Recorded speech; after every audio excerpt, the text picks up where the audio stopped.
સ્વાદના રસિકો માટે સૌથી આઘાતજનક આ સમાચાર છે। નકલીના માફિયાઓને લઈ અને સંદેશ ન્યૂઝ એ સૌથી મોટો ઘટસ્ફોટ કરી રહ્યું છે। છત્રાલ જીઆઈડીસીમાં નકલી ખાદ્ય પદાર્થ બનાવવાનો કારસો, જેમાં ગાંધીનગર રેન્જ પોલીસનું આ સૌથી મોટું સફળ ઓપરેશન। શંકાસ્પદ પામ ઓઇલ સહિતનો જથ્થો ત્યાંથી જપ્ત કરી લેવાયો છે। ખતરનાક કેમિકલથી દેશી ઘી બનાવવાનો ત્યાં ખેલ ચાલતો હતો। ગોરખ ધંધો ત્યાં ધમધમતો હતો। શંકાસ્પદ જથ્થો એફએસએલમાં ટેસ્ટ અર્થે મોકલી દેવામાં આવ્યો છે।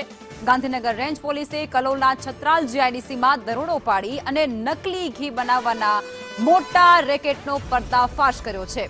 યોગેશ્વર એસ્ટેટમાં આવેલી હેપી ઓઇલ ઇન્ડસ્ટ્રીઝમાંથી પોલીસે ₹1 કરોડ 67 લાખથી પણ વધુની કિંમતનો શંકાસ્પદ મુદ્દામાલ જપ્ત કરી લીધો છે। તપાસ દરમિયાન સામે કંઈક એવું આવ્યું છે કે ફેક્ટરી માલિક જનક ભાવસાર પામ તેલ અને વનસ્પતિ ચરબીમાં RM એન્હાન્સર અને BT નેગેટિવ જેવા ખતરનાક રસાયણો ભેળવી અને નકલી ઘી તૈયાર કરતો હતો, જે અમદાવાદ અને રાજસ્થાનના વેપારીઓને પધરાવવામાં આવતો હતો। વિશ્લેષણ માટે FSL અને ફૂડ એન્ડ ડ્રગ વિભાગની ટીમ અત્યારે કાર્યરત છે। મદદ તેમની લેવાઈ રહી છે। લોકોના સ્વાસ્થ્ય સાથે ગંભીર ચેડા કરનાર આરોપી જનક ભાવસાર સામે કલોલ પોલીસ સ્ટેશનમાં ગુનો પણ નોંધી દેવાયો છે। તેની અટકાયત પણ કરવામાં આવી છે। આખો જ મુદ્દો અત્યારે સામે આવી રહ્યું છે।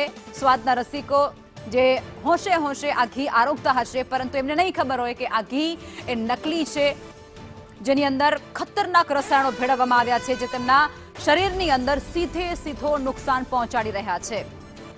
ગાંધીનગર અને સુરતમાંથી 2 જગ્યાઓથી નકલી ઘી ઝડપી પાડવામાં આવ્યું છે।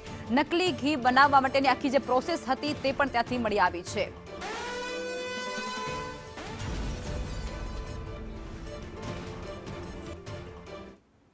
અને આજ મુદ્દે સંવાદદાતા નિર્મલ દવે અમારી સાથે જોડાઈ ચૂક્યા છે।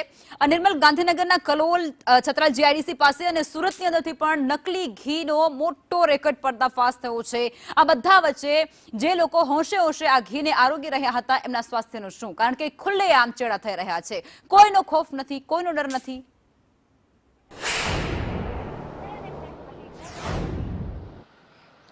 બિલકુલ, લોકોના સ્વાસ્થ્ય સાથે ચેડા કરવાનું આ મોટા એક કાવતરાનો પર્દાફાશ ગાંધીનગર રેન્જ પોલીસ દ્વારા કરવામાં આવ્યો છે। જે રીતે ગુપ્ત માહિતી મળી હતી અને ગુપ્ત માહિતીના આધારે સમગ્ર ઓપરેશન ગુપ્ત રીતે ચલાવવામાં આવ્યું।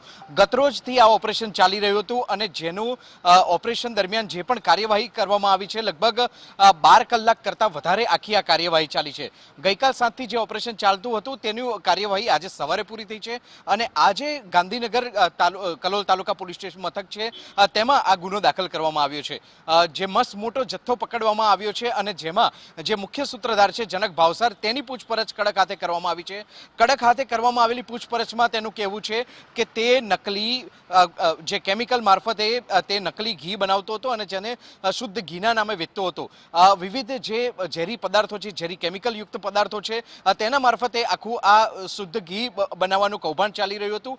ઘણા સમયથી આ કૌભાંડ ચાલતું હતું કે કેમ વગેરે દિશામાં પોલીસ અત્યારે પૂછપરછ કરી રહી છે, પરંતુ જે પ્રકારે જાણકારી પ્રાપ્ત થઈ રહી છે તે પ્રકારે વર્ષ 2024માં પણ જનક ભાવસાર સામે ગુનો દાખલ થયો હતો અને ગુનો જે દાખલ થયો હતો તે પણ આ જ બાબત નહોતો, આ જ પ્રકારની ઘટના હતી અને જે અંતર્ગત ગુનો દાખલ કરવામાં આવ્યો હતો। હાલ પોલીસ અત્યારે સમગ્ર જથ્થો જે છે તે કબજે કરી લેવામાં આવ્યો છે અને કબજે કર્યા બાદ તમામ જે પણ નિર્મલ, આ બધા વચ્ચે એ સવાલ પણ ખૂબ મોટો થઈ રહ્યો છે કે વારંવાર આવી ઘટનાઓ બનતી હોય છે। આરોગ્ય વિભાગ એ માત્ર તહેવારોની પહેલા જાગે છે, એ વસ્તુ તો હવે સાબિત થઈ રહી છે ને?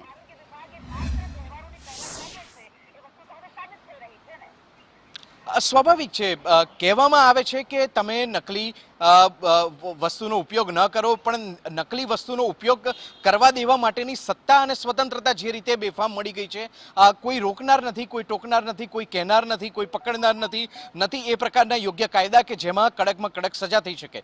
તમે જ્યારે પકડો છો તો એવા સંજોગોમાં પકડીને માત્ર દંડનીય કાર્યવાહી થઈ શકે છે। જેલની સજા જે પણ હોય છે તે પણ એક સામાન્ય હોય છે। આમ વિવિધ કારણોસર જે કાયદાકીય શકંજો લેવાવો જોઈએ તે શકંજો યોગ્ય રીતે નથી લેવાઈ શકતો અને તેના જ કારણે આ પ્રકારના લાંચિયા જે વેપારીઓ છે તે બેફામ બની જતા હોય છે અને લોકોના સ્વાસ્થ્ય સાથે વારંવાર તેઓ ચેડા કરતા હોય છે. જરૂર છે આવા જે લાંચિયા વેપારીઓ છે કે જે સસ્તાની લાઈનમાં વધારે કમાઈ લેવાની જે તેમનો લોભ છે તે તમામ લોકો સામે લગામ લગાવવા માટે સરકાર યોગ્ય કાયદો બનાવે અને સાથે સાથે તેનું યોગ્ય રીતે કડક રીતે અમલીકરણ પણ થાય તે પણ અત્યંત જરૂરી છે. આમ તમામ લોકોની સામે જે પગલાં લેવા માટેના જે પાસા છે તે પાસાને વધારે મજબૂત કરવાની જરૂર છે. પ્રશ્ન સિસ્ટમનો છે, સિસ્ટમ વધારે કડક બનાવવાની અત્યારે તાતી જરૂરિયાત લાગી રહી છે. બિલકુલ આભાર નિર્મલ, આપ જોડાયા તે બદલ.